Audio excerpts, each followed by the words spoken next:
హిందూమతంలోని త్రిమూర్తులలో శివుడు ఒకరు. దేవదేవుడైన శివుడు లయకారుడు. భారతదేశంలో ఉత్తరం నుండి దక్షిణం వరకు అనేక శివాలయాలు కనిపిస్తాయి.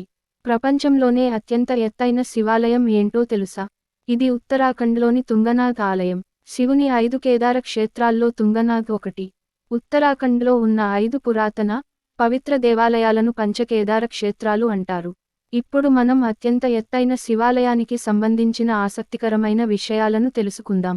తుంగనాథ్ ఆలయం 3680 మీటర్ల అంటే 12073 అడుగులు ఎత్తులో చంద్రనాథ్ పర్వతం మీద ఉంది. ఇది ఉత్తరాఖండ్ రాష్ట్రంలోని రుద్రప్రయాగ జిల్లాలో ఉంది. తుంగనాథ్ అంటే సాహిత్య అర్థం పర్వతాల ప్రభువు. ఈ ఆలయ చరిత్ర మహాభారతం అంత పురాతనమైనది. పురాణ గ్రంథాల ప్రకారం పాండవ సోదరుల్లో మధ్యముడైన అర్జునుడు ఈ తుంగనాథ్ ఆలయాన్ని నిర్మించాడు. తుంగనాథ్ ఆలయ నిర్మాణానికి సంబంధించి ఒక ప్రసిద్ధ కథనం ఉంది. వేల సంవత్సరాల క్రితం పాండవ సోదరులు శివుడిని ప్రసన్నం చేసుకోవడానికి ఈ ఆలయాన్ని నిర్మించారని నమ్ముతారు. నిజానికి కురుక్షేత్ర యుద్ధంలో కౌరవులను వధించిన తర్వాత సోదరహత్య, బ్రాహ్మణహత్య చేసిన పాపాలకు ప్రాయశ్చిత్తం చేసుకోవాలని భావించారు.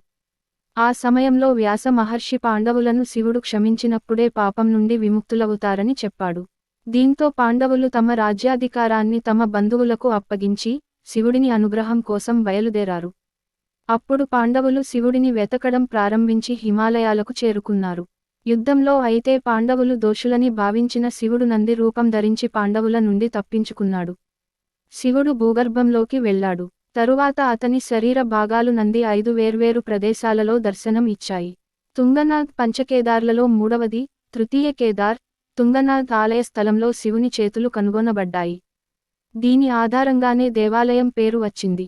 తుంగ అంటే చేయి, నాథ్ అంటే శివుడు అని అర్థం. తుంగనాథ్ ఆలయంతో పాటు పంచకేదార్ లో కేదార్నాథ్, రుద్రనాథ్, మధ్యమహేశ్వర్, కల్పేశ్వర్ ఉన్నాయి. కేదార్నాథ్ భగవంతుని మూపురం కనిపించింది. రుద్రనాథ్ అతని తల, మధ్యమహేశ్వర్లో పొత్తికడుపు, కల్పేశ్వర్లో వెంట్రుకలు దర్శనం ఇచ్చాయి. చలికాలంలో ఈ ప్రదేశం మంచుతో కప్పబడి ఉంటుంది. ఆ సమయంలో ఆలయం మూసివేయబడుతుంది. పూజారుల ప్రతీకాత్మక శివయ్య విగ్రహాన్ని ముక్కుమట్కు తీసుకువెళతారు. ఈ ప్రదేశం ప్రధాన ఆలయానికి 19 కిలోమీటర్ల దూరంలో ఉంది. ఈ సమయంలో గ్రామస్తులు శివుడిని వాయిద్యాల నడుమ తరలిస్తారు. తిరిగి వేసవిలో ఆలయంలో ఉంచుతారు.